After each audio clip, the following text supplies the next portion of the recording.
Quero convidar você então para fazermos a nossa leitura, Apocalipse capítulo 7, verso 9.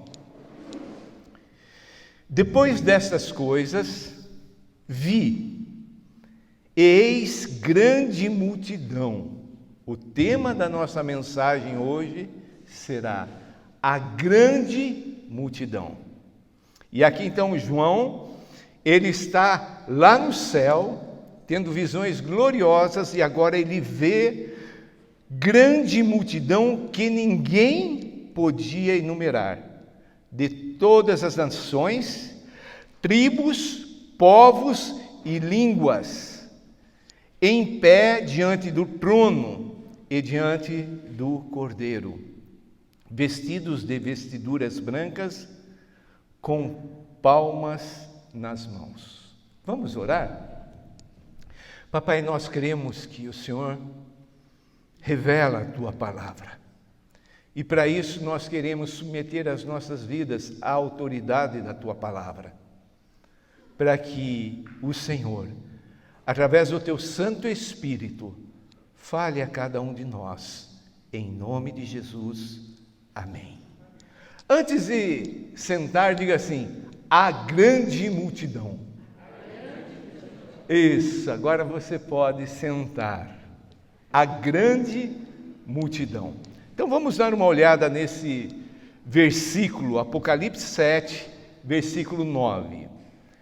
Depois de tudo o que João, o discípulo amado, o apóstolo, tinha visto, tinha recebido a revelação, agora ele vê uma grande multidão, que é composta, de todas as nações, tribos, povos e línguas. Toda etnia vai ter representante ou representantes diante do trono, diante de Deus, fazendo parte dessa grande multidão dos salvos, dos redimidos, dos lavados e purificados pelo sangue do Cordeiro, desde a criação até o último dia. Esta visão que João tem. Então nós vamos pensar um pouquinho, meditar um pouquinho nessa grande multidão, e nós vamos ver, fazendo 3 perguntas, nós vamos ver o que é, quem são, o que fazem. A primeira pergunta é: quem é a grande multidão? No verso de número 13, diz: um dos anciãos tomou a palavra, lembrando que tinham 24 anciãos. Esqueci de ligar. Perdão. Obrigado, Andrei. Pronto. Estamos então em Apocalipse capítulo 7, verso 9.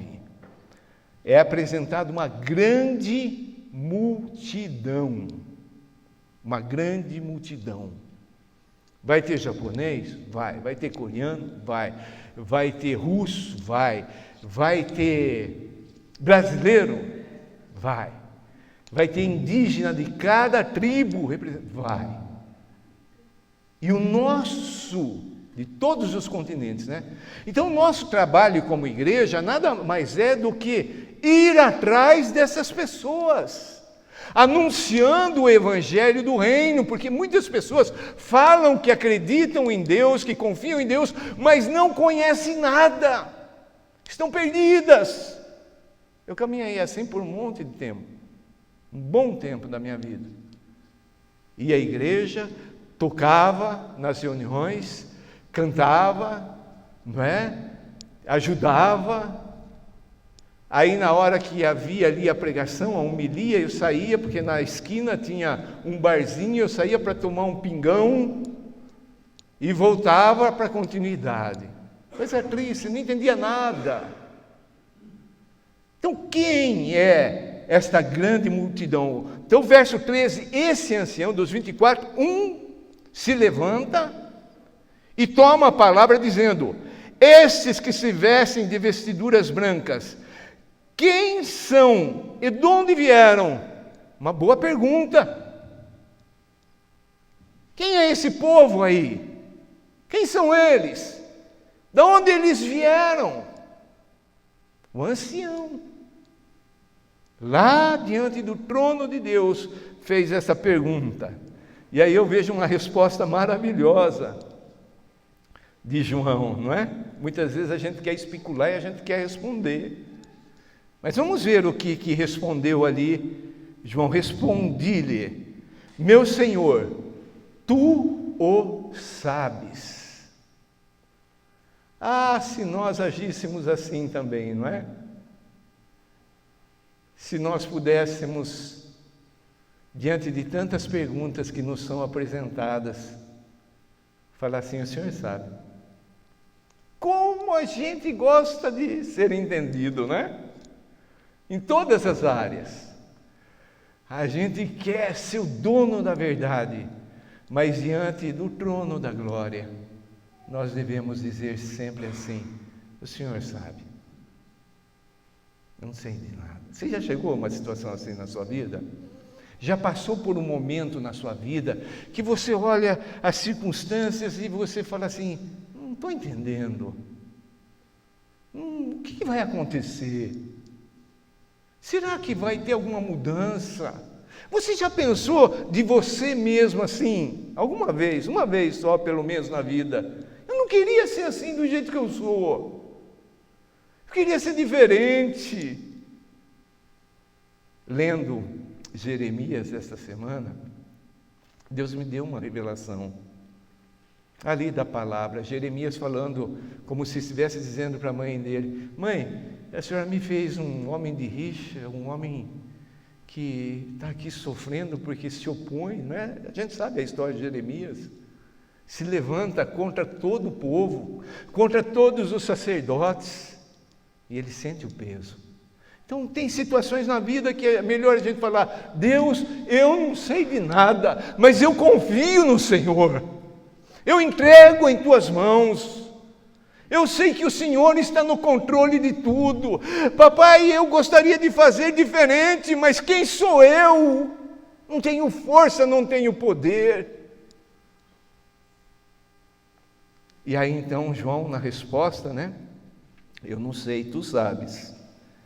Ele então me disse, está vendo? Ele sabia a resposta. É como pai, mãe que pergunta para a criança, mas já sabe a resposta. Não é? A gente faz isso. Mas João não falou nada. Quem são esses? São esses os que vêm da grande tribulação. Essa palavra tribulação nós conhecemos. É o tilips, angústia, situação desconfortável, momento de tribulação, dificuldade, não é? E Jesus falou que todos nós vamos passar pelo tilips. Mas aqui não é um tilips qualquer, não é um problema qualquer, uma dificuldade qualquer, é uma grande dificuldade. Que coisa! Aqui existem muitos estudos falando da grande tribulação. Eu quero pensar simplesmente na minha insignificância, que essa grande tribulação são as tribulações que nós passamos. Para você, a minha tribulação pode ser nada, mas para mim ela é grande. Essa grande tribulação que o povo de Deus tem que passar. Aí nós somos aprimorados, aperfeiçoados, adornados pelo Espírito Santo, até nos tornarmos a noiva digna de ir para as bodas, para o grande encontro com Cristo Jesus. Que coisa gloriosa! São esses que vêm da grande tribulação. Deixa eu parar um pouquinho, o Espírito Santo está me incomodando. Eu creio que não só eu, mas outras pessoas nesta manhã aqui, ouvindo, estão vivendo uma grande tribulação, um momento difícil na vida. Eu quero dizer para você, é necessário, mas a história da sua vida ainda não terminou. E nós sabemos o final da história. Espera um pouco, não desanime, força. Jesus está vindo, está às portas. Quem são esses? Os que vieram da grande tribulação, lavaram suas vestiduras e almejaram no sangue do Cordeiro, o sangue de Jesus, o sangue purificador. Esses são aqueles que olharam para a cruz e entenderam o sacrifício de Jesus. Esses são aqueles que falaram: eu acredito na obra de Cristo Jesus na cruz do Calvário. E eu recebo este sangue purificador, eu me submeto à autoridade de Jesus, ao poder de Jesus, e eu creio que só em Jesus eu tenho a salvação. E quando a gente faz isso, o sangue de Jesus vem e nos cobre, e este sangue nos coloca juntos a essa grande multidão. Há um cântico que diz: eu vou estar lá.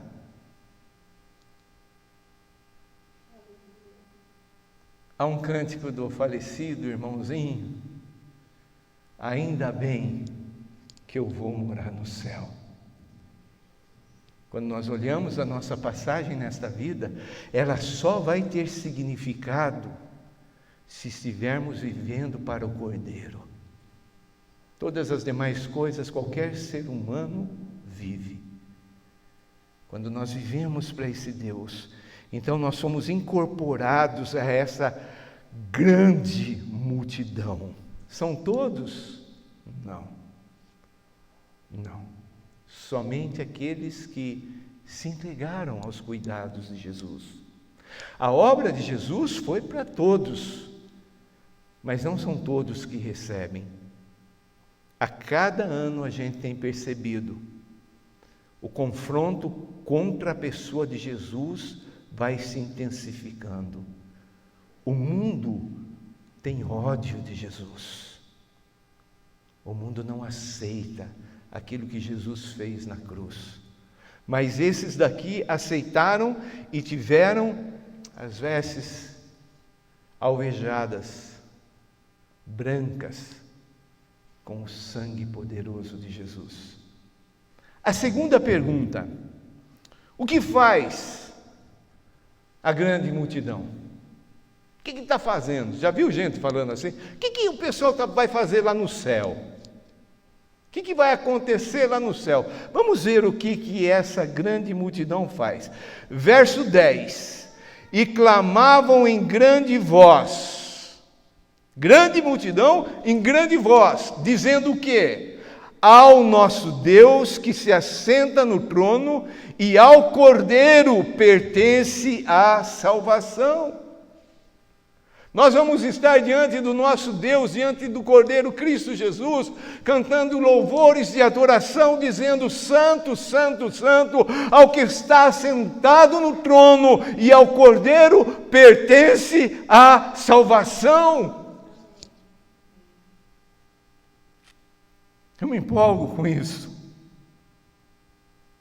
Ali também nos é apresentado, só vou citar aqui, quem mais vai estar ali nesta adoração, nesse louvor? O verso 11 diz: todos os anjos estavam de pé, rodeando o trono, os anciãos e os 4 seres viventes, e ante o trono se prostraram sobre o seu rosto e adoraram a Deus, dizendo: Amém.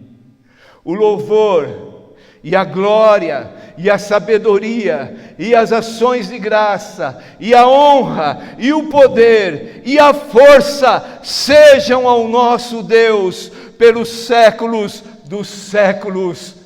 Amém. Nós cantamos essas palavras. É tudo para Deus e para Jesus. Não há outra personagem, não há outro personagem que mereça.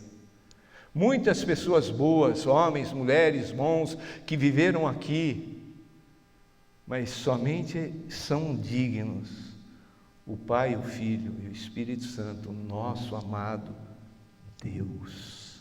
Então, essa grande multidão, com os 4 seres viventes, os anjos, arcanjos, querubins, serafins, e também com os 24 anciãos, diante do trono de Deus e do Cordeiro, cantando louvores e adoração a Ele.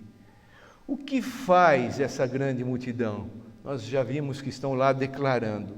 Vamos ver o verso de número 15, ainda respondendo essa pergunta.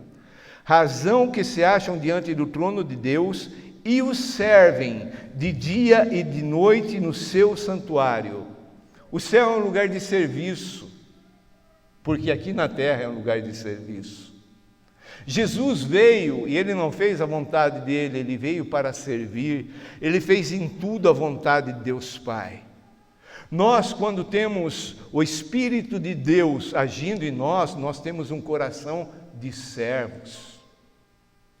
E aí eu te faço uma pergunta, você tem servido a Deus no quê? O que você tem feito para Deus? A gente pode falar um monte de coisa, mas diante dEle não existem palavras que possam enganá-lo. O que eu tenho feito para Deus? Que às vezes gastamos tanto tempo, energia, os nossos bens, tudo para nós mesmos, tudo para a nossa família, e muitas vezes arrumamos tantas desculpas, mas esta grande multidão é formada daqueles que estão para servir. Quem não entende isso, não entende o Evangelho do Senhor Jesus. Nós vemos muitos, entre aspas, homens de Deus sendo servidos. É só Jesus. Então o que eles fazem? Eles adoram a Deus, eles proclamam a santidade de Deus, e eles estão ali diante do trono de Deus, dia e noite no santuário, fazendo o quê? Servindo. Aquele que se assenta no trono estenderá sobre eles o seu tabernáculo. Lembra que Jesus veio e habitou, tabernaculou entre nós? Deus estendeu a tenda dele para estar aqui, a vida do próprio Senhor Jesus. Queridos, a vida de um cristão não é um parque de diversão, é um campo de batalha. Alguém já disse isso. Mas há um movimento assim, terrível acontecendo no meio do povo de Deus, que está perdido e buscando as mesmas coisas do mundo. É entretenimento, é passeios, é viagem. Eu não sou contra, nós precisamos disso. Mas quando nós começamos a buscar só isso, o que faz a grande multidão? Serve ao Cordeiro, adora Ele. Sabe, muitas vezes você está fazendo alguma coisa para Deus e você fala assim, você pensa, né? Pode pensar, ninguém está vendo. Ele está vendo. E Cristo Jesus, Ele disse que na separação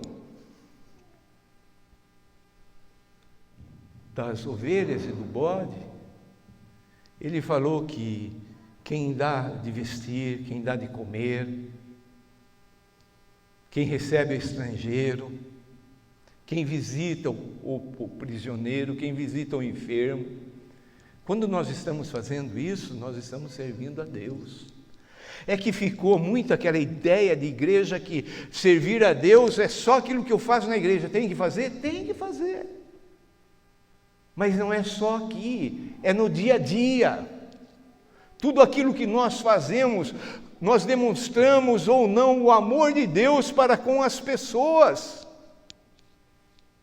Há disponibilidade no seu coração de servir a Deus? Ou você está buscando a Deus para que Deus te sirva? Quem é a grande multidão? Aqueles que foram lavados e purificados pelo sangue do Cordeiro. O que faz? Adora e serve ao Cordeiro. E a terceira e última pergunta: o que recebe a grande multidão?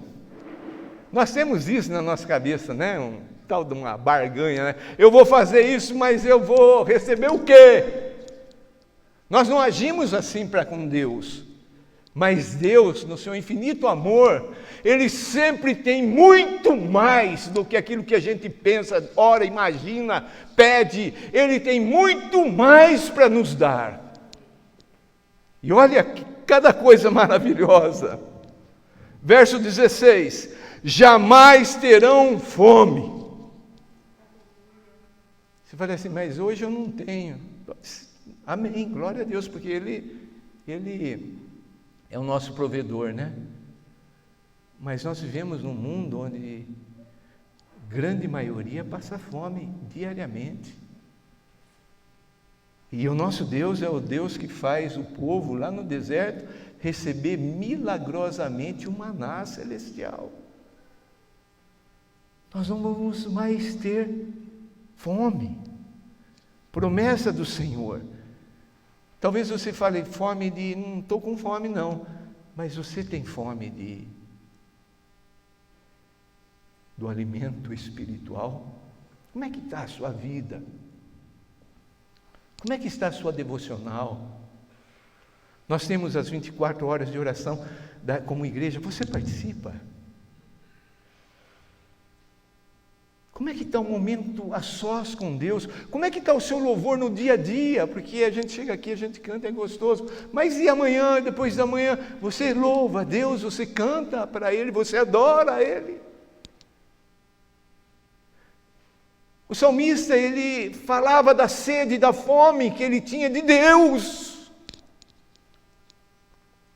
Deus não vai deixar a gente ter fome. Nunca mais terão sede. Jesus, Ele é o pão da vida. Ele disse que a gente tem que comer dele para ter participação com Ele. Semana que vem nós vamos celebrar a ceia. Jamais terá sede. Jesus disse, quem bebe de mim jamais terá sede. Nós temos, através do Espírito Santo, manancial de águas vivas que saem do nosso interior. Agora, para que isso aconteça, eu preciso me encharcar do pão, me encharcar da água, me encharcar de Jesus Cristo. Jamais terão fome, nunca mais terão sede, não cairá sobre eles o sol, nem ardor algum. Sabe aquele dia que você vai na praia despreparada e você toma aquela queimada? Já aconteceu isso com você? Quando a gente é jovenzinho, a gente gosta disso, né? Depois a gente vai ficando velho, a gente compra o chapéu com raba mais larga para fugir do sol. Não vai mais ter esse ardor no seu corpo, nem na sua alma. Sabe aquela agitação na alma? Aquela coisa que fica ardendo lá dentro. Sabe a mente, quando ela fica ali num turbilhão de pensamentos, de ideias, de sugestões, de imaginação, e a gente se tornou perito em pensar sempre o pior, sempre o pior, sempre o pior. Não vai mais haver isso, porque o sol da justiça agora é Cristo Jesus, a glória dele é que ilumina toda a casa. E nós vamos estar diante dele, sem nenhum ardor, diz aqui a palavra. Verso 17. Pois o cordeiro que se encontra no meio do trono os apacentará. O bom pastor, o supremo pastor, ele é o que tem todo o poder de nos apacentar, de cuidar. Ali diz, apacentará e os guiará às fontes da água da vida. Jesus, ele é o pastor. Nós usamos esse termo porque é bíblico, né? Do pastor. Mas nós, como pastores, como os líderes, nós não falamos para as pessoas nos seguirem, nós falamos para seguir o pastor, o bom pastor. o supremo pastor, Jesus. Quem encontra em Jesus a pessoa do pastor, se sente apacentado, pastoreado. Tem gente que vive pulando de galho em galho, procurando um pastor humano. Nós somos falhos, nós somos limitados, nós somos carentes, nós somos problemáticos. Mas Jesus não. Quando nós apresentamos a salvação a alguém, nós estamos apresentando o Salvador. E há um só, Jesus. Então Ele nos apacenta. Está com algum problema no coração, físico ou emocional, algum problema de perturbação mental, vá até o Supremo Pastor, se apresente a Ele, se coloque como ovelha, cheio de carrapichos, cheio de doenças, de enfermidade, e fale para Ele: bom pastor, me pastoreia. E Ele vai falar para você: é isso que eu quero fazer. Quero cuidar de você. Nós cantamos agora há pouco, né? Quando todos os meus medos, a voz do homem falando, depois vem a voz de Deus falando: eu cuido de ti. Aqueles que vão fazer parte dessa grande multidão, são aqueles que olham para Deus e falam: Deus, cuida de mim. Não vai buscar outra pessoa para cuidar, pede para Deus. Pede para Jesus: Jesus, cuida de mim. Jesus, eu estou nessa situação. Jesus, eu estou na beira do precipício. Jesus, eu não sei mais o que fazer. Jesus, eu estou sendo atormentado. Jesus, eu não estou conseguindo dormir direito. Jesus, Jesus, Jesus. Ele fala: calma, meu filho, vem cá. Ele nos toma nos braços e Ele nos apacenta. Ele nos pastoreia. E aqui diz que Ele leva para junto das águas, da água da vida, fontes da água da vida. Lá, no início de tudo, lá no trono de Deus, nos é apresentado um rio que sai do trono e começa rasinho e depois vai aumentando, dá no tornozelo, no joelho, na cintura, no ombro. Tem muitas pessoas que ficam com medo e ficam só com a aguinha, não tem profundidade nas coisas de Deus. A mente fala mais forte do que o próprio Deus, fica imaginando coisas, fica pensando, fica argumentando. Vamos mergulhar nessas águas, vamos deixar Jesus nos levar a essas fontes de água da vida. Da vida. Essa água maravilhosa, ela é diferente desta água que nós tomamos, porque essa água que nós tomamos também necessária, nos leva à vida bios. O nosso corpo, bios, precisa dessa água, mas essa água apresentada aqui por Jesus é a água da vida Zoe, a vida de Deus. Só Ele pode fazer isso. E para encerrar, o que recebe essa grande multidão? E Deus lhes enxugará dos olhos toda lágrima. Coisa maravilhosa, não é?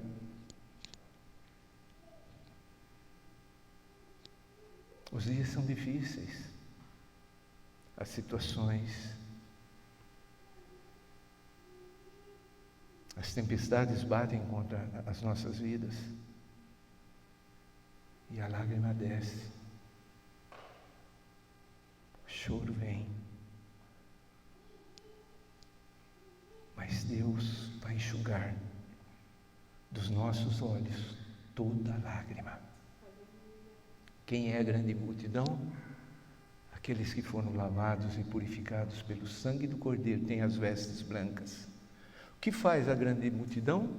Adora a Deus, declara quem é Deus, serve a Deus e ao Cordeiro. O que recebe a grande multidão? Alimento, água da vida. E a lágrima do olho nos é enxugada pelo próprio Senhor Jesus. Mais tarde, Apocalipse vai confirmar ainda mais uma vez isso. Só tenho uma pergunta para fazer. Você faz parte desta grande multidão?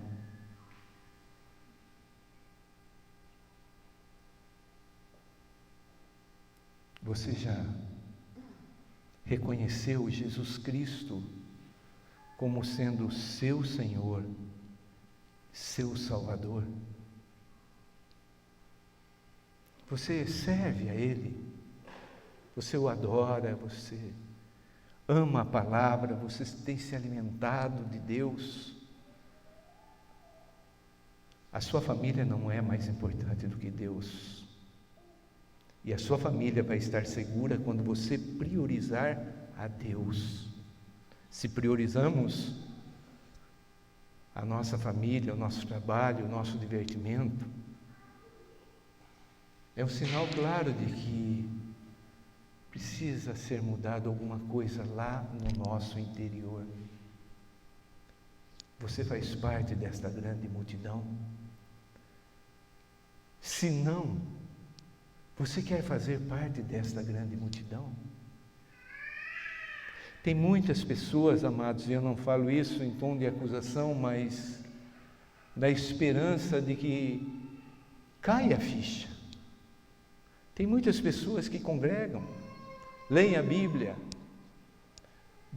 vai para a reunião, mas continua a mesma coisa, mesma cabeça, mesmo falar, mesmo agir, escondendo coisas.